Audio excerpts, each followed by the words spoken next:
Up next, the story of one of the strangest, most compelling songs in the history of the entire 20th century, with an equally fascinating music video, is told by a co-writer and band member of this Rock and Roll Hall of Fame group on Professor of Rock. Hey music junkies, Professor of Rock, always here to celebrate the greatest artists and the greatest songs of all time. Take a second right now, if you would, if you like, to subscribe below.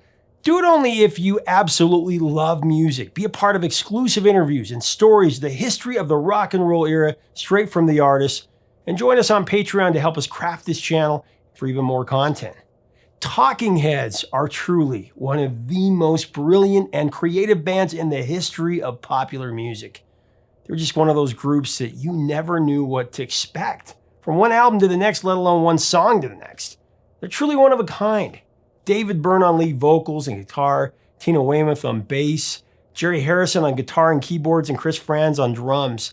This band helped to pioneer new wave music by integrating so many aspects of art rock, punk, funk, and world music with avant-garde sensibilities. To me, the crown jewel of all the jewels that they created is the ultra-compelling classic Once in a Lifetime from their fourth studio album, Remain in Light, a classic.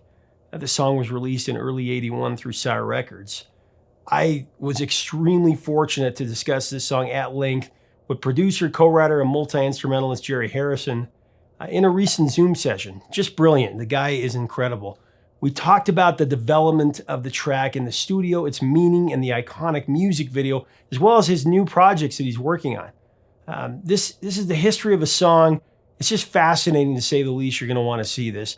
As we go into this interview, I do want to thank our sponsor, Zenni Eyewear, the glasses that I fancy. If you want to level up in your personal style, go to Zenni.com and choose from scores of shapes, colors, and sizes. Customize your pair any way you like for less than what you would pay for a vinyl record. Check it out at Zenni.com. You'll love it. Here is Jerry with the story of Once in a Lifetime. One of the many facets of the brilliance of Talking Heads is that every album is just distinctly different, and each of you brought an invaluable dimension to the peerless art of that band. Let's talk about Once in a Lifetime. The music recorded on the 1980 LP, Remain in Light, for example, significantly different from any other Talking Heads record to that point. Rather than imitate African music, you and your bandmates had the ambition of fusing rock and African genres to create something fresh and innovative. Tell me about that. Well, I think that the kicking off point, or the starting point of Remain in Light, and of course Once in a Lifetime as part of that record, was Zimbra on Fear of Music.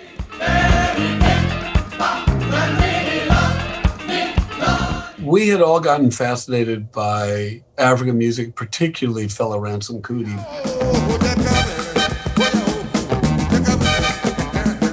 But also Manu Dibango, and then King Sunny Ade.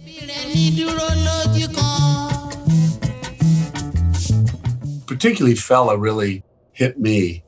And when we recorded Zimbra, it almost didn't make it to the record because we had no lyrics, and we were really basically putting the record order together, about to leave for a tour that went around the world. And I said, can we listen to that track that we didn't quite finish? And everyone goes, we have to finish this. So David and I flew back on a 30-hour flight from Perth. Instead of going on a 2-week vacation in Europe, we flew back and finished the song and mastered it, and then flew out to do Pink Pop in Denmark. But I think we all knew that we wanted to continue that exploration for our next record.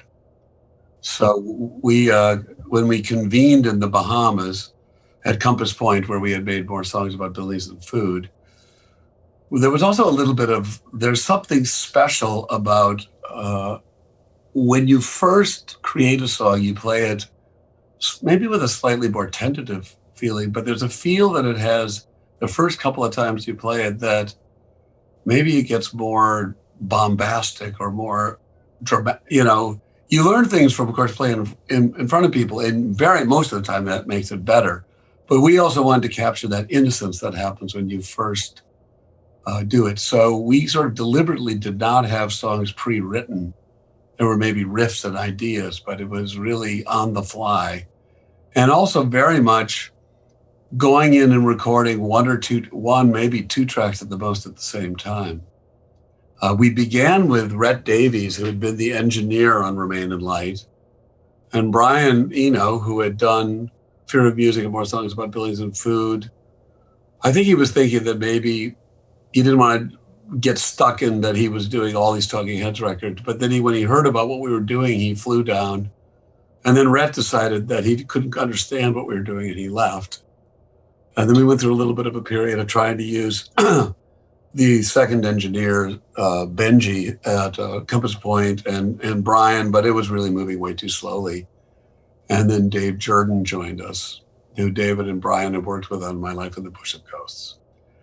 So Once in a Lifetime is a very unusual song because one of the ways we were working is mixing boards at that time had ways to link faders so that they were part of a group A or group B.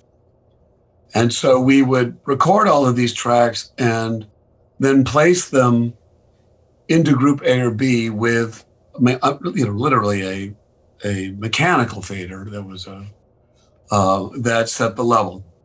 And so the songs were very much going back and forth between A and B, B, and, sometimes with a little bit of moves in the faders. But that was how we used the studio as a process to create what might sometimes would be called the verse and the chorus, but let's say the two parts of the songs. And Once in a Lifetime, if you push certain tracks up, you would feel that the beat was a half beat later than if you pushed other faders up. So it has a tension in it between the what's the downbeat. And in fact, you'll hear that if you listen carefully to the bass part versus the drums and what is now obviously the timing of the song. How do I work this? And you may ask yourself, where is People very often misplay it by going dun dun dun on the beat, dun dun dun, and it's like dun dun dun on the upbeat, dun dun dun dun, and it's dun dun dun, and it's that there's this kind of tension there. And of course, then the sort of brilliant beginning, I went out and I was playing this arpeggiated part that I remember playing on a piano, which then Brian sent through a lot of delays, and he had some other processing equipment that he'd brought with him. And this wash came out that, we did a good job in Stop Making Sense in our live tours doing it with a Prophet 5, but there was all with an echo on it, but there's always something. People are always asking me, how did you get that sound? I keep trying to program that sound and I can't get it.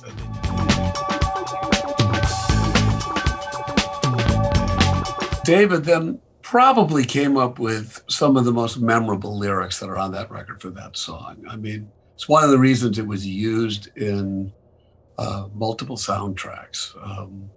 Down and Out in Beverly Hills being one that actually sort of catapulted it back into public attention and helped it make it one of the most, we'll say, requested songs the Talking Heads ever made. Well, how did I get here? Letting the days go by. Well, kind of vocally imitating an evangelist a little bit. His performance right. on that evokes a religious sermon. Yourself in a beautiful house with a beautiful wife. And it really kind of pushed against this idea that baby boomers had of getting a mortgage and family, just everything in a box kind of thing is how I always took it. And I love that. Yeah, and also, that and pushing against maybe the map that sort of your parents have laid out for you, which is based upon whatever worked for them, or their aspirations of what they wish they could have done and they're hoping that you could fulfill. And then going, wait a moment, how did I get here? How did I get here?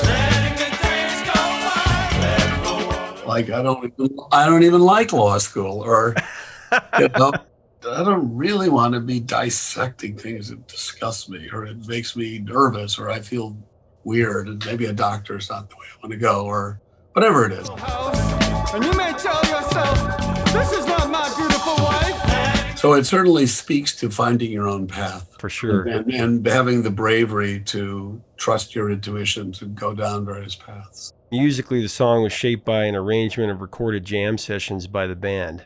Tell us a little bit about the arrangement. I'm really interested in that.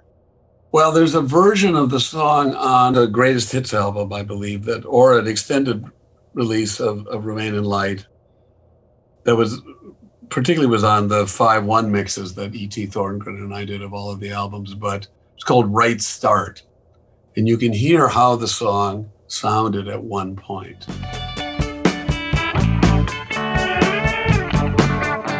One of the things that happened is this I actually think was a mistake, is we were on all of this. We had all this momentum in the Bahamas, and every day we were creating really, really well.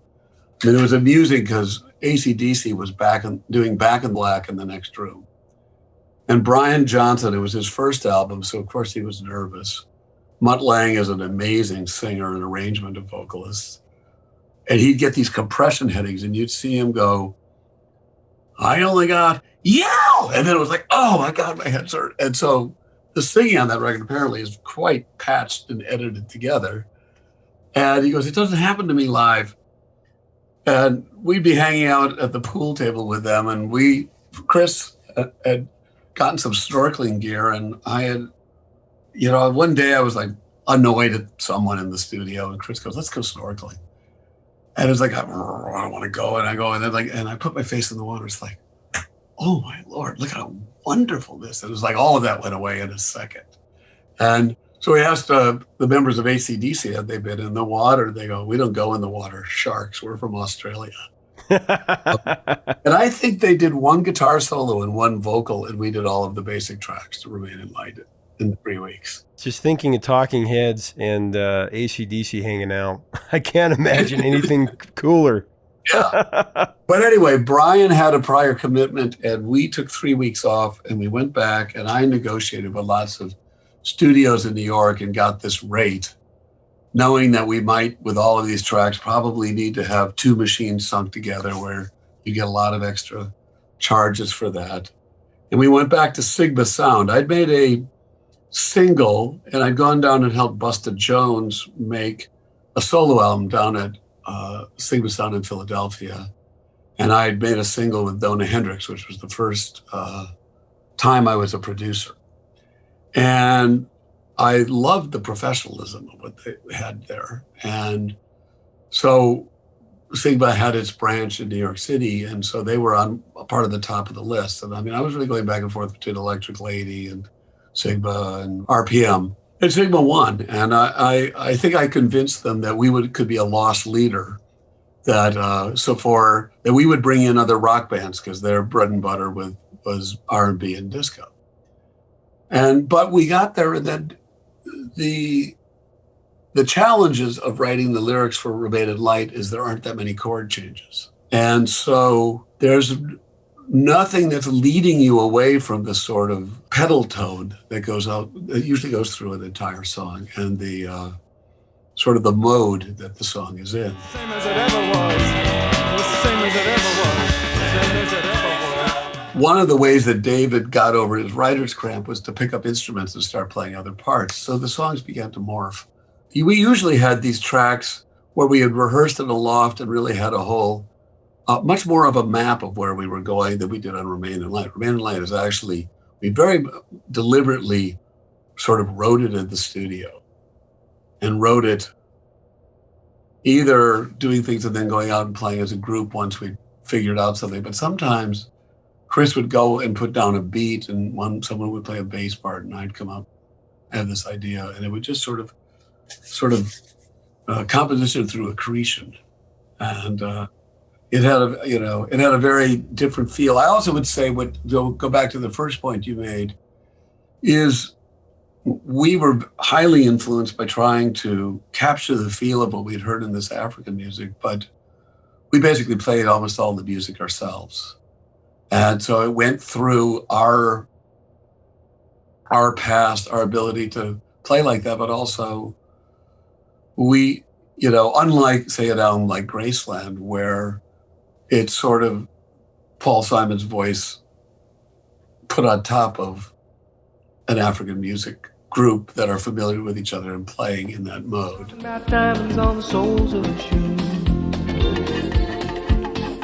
got a little closer to that when we were in making Naked, but we were always still playing some of the most basic parts ourselves and then adding them as flavors rather than depending that they created the sort of backbone and we were adding ours on top.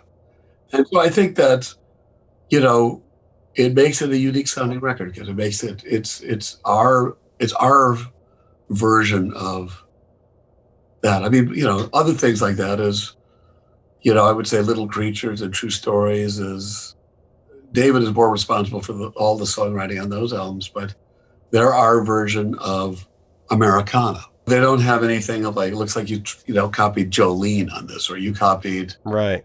All Right Now on this, or you copied, they are straightforward and limited instrumentation and very, very, almost the opposite of what both Speaking in Tongues and Remain in Light were, which was sort of expanded grooves that could definitely, could go on forever, so to speak. Same as it ever was. Same as it ever was. Same as it ever was. There were also people that had moved to the Bahamas who were English tax exiles. We became really good friends with Robert Palmer.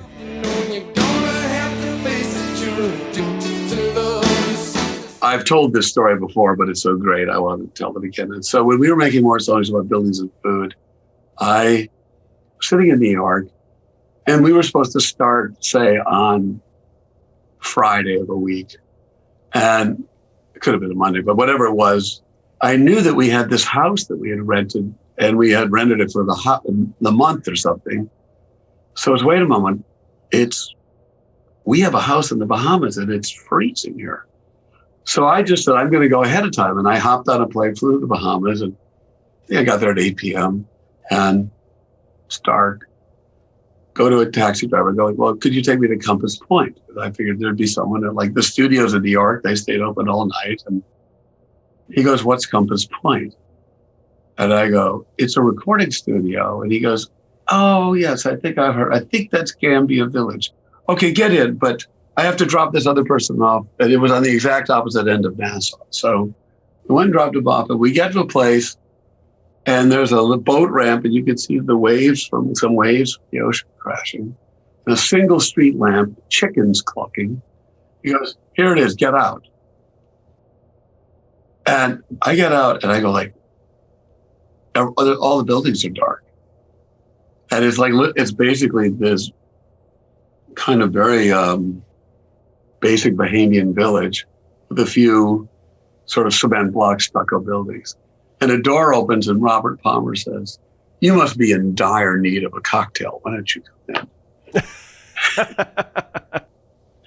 And he was such a gracious host. It was one of the most oh my God, thank God. I ended up sleeping at the studio that night and then got to the house the next day.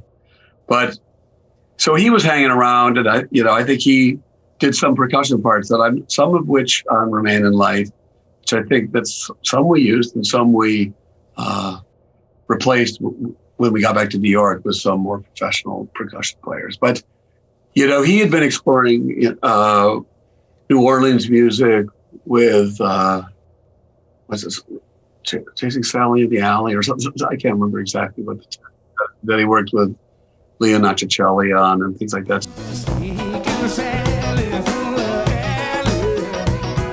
So he had the same excitement about exploring music of other cultures and then bringing it into his songwriting process. Well, once in a lifetime, the video talking about David as an evangelist, it was rumored that he was portrayed after in that music video, evangelist Ernest Angley. Way to number them. God said the stars were the souls that I think that is true, but I'm not going to speak for David. I do know that David would use things like that as inspiration for both personas that he could adopt, as well as sort of structure of how people use language that is certainly outside of the world of New York, we'll say, using a repetitive or just that, obviously we wouldn't be calling an album Speaking in Tongues if he wasn't, somewhat studying that whole lifestyle or belief system or whatever obviously it's the born again version of Christianity where you feel that you need to have this recommitment to Christ and to maybe being baptized again and have it as ecstatic experience. And so I think he did study. I just don't know if he studied one or whether he studied five, and that's just one of the main ones. He made that video with the choreographer Tony Basil was very involved in that video. She had done a video for Cross-Eyed and Painless using the Lockers, the dance group that would perform on Saturday Night Live that she worked with. Tony was great. She's also in the world of rock and roll. She's mainly known for "Hey Mickey, You're So Fine."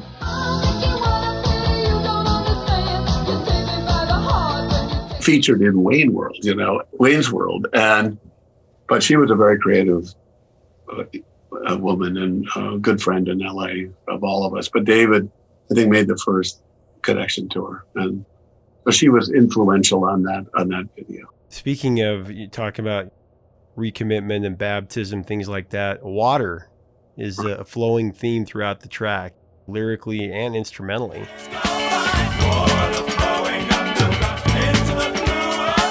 Well, I also think, the wash that we were describing that begins the song also has the gurgling brook quality to it. But I think that there's sort of a connection between the sound of the music and that imagery of water flowing. Well, and the synthesizer riff that you crafted that gives Once in a Lifetime bubbling under effect throughout the song, that's very interesting.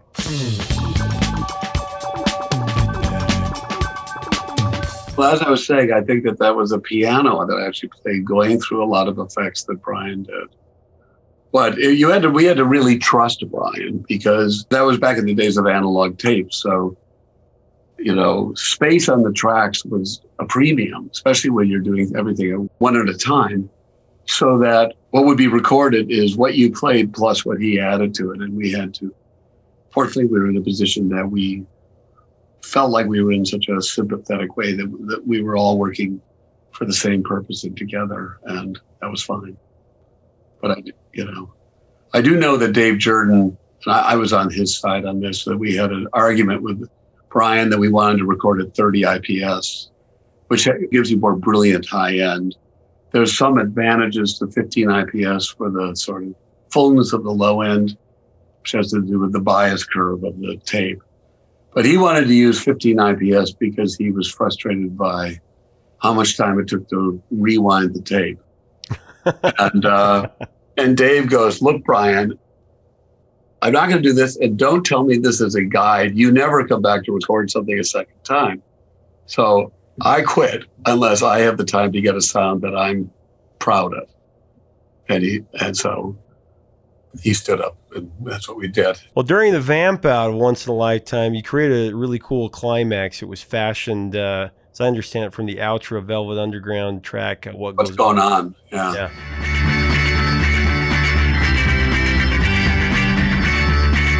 Yeah, that I was a big fan, of course, with the Modern Lovers. The Velvet Underground was very influential to us. Influential to the entire scene that came up in New York City following their heyday. But yes, I love the way that sort of distorted organ takes over, and we use that. Yeah. Same as it ever was. Same as it ever was. Same as it. Well, Once in a Lifetime, it's just one of the most enduring new wave tracks ever. What is it that stands out to you all these years later? Because it is this modal and with the wash and everything like that, it's just this sonic scape that you are put into. You're immediately in it. And then it punctuated by these statements by David. You might find yourself.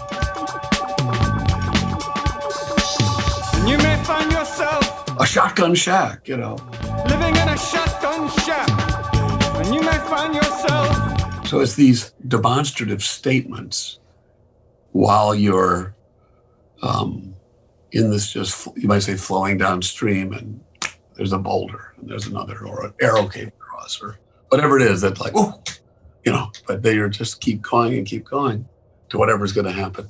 The lyrics of it became a wonderful metaphor for down and out in Beverly Hills, of this guy who's suddenly living with this rich family and becoming a sage to the family, trying to solve their life problem. And everyone in the family is asking for his advice, and he's going, it's great, but how did I get here?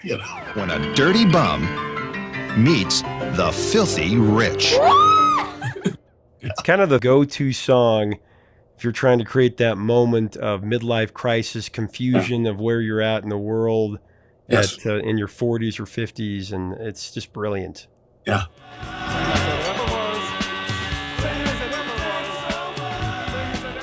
Hey, thanks for watching. Leave us a comment about this legendary band. What is your favorite Talking Heads composition or album? What are your memories or thoughts on this one? If you dig our content, we do invite you to subscribe to be a part of a community that goes very deep into the greatest music ever. To get Jerry Harrison's solo records or Talking Heads albums or music, click on the links below. Hit Zenny.com for some glasses, and check us out on Patreon if you get a chance for even more content. Help us keep this music alive. Until next time, 3 chords and the truth, my friends. Stay safe out there.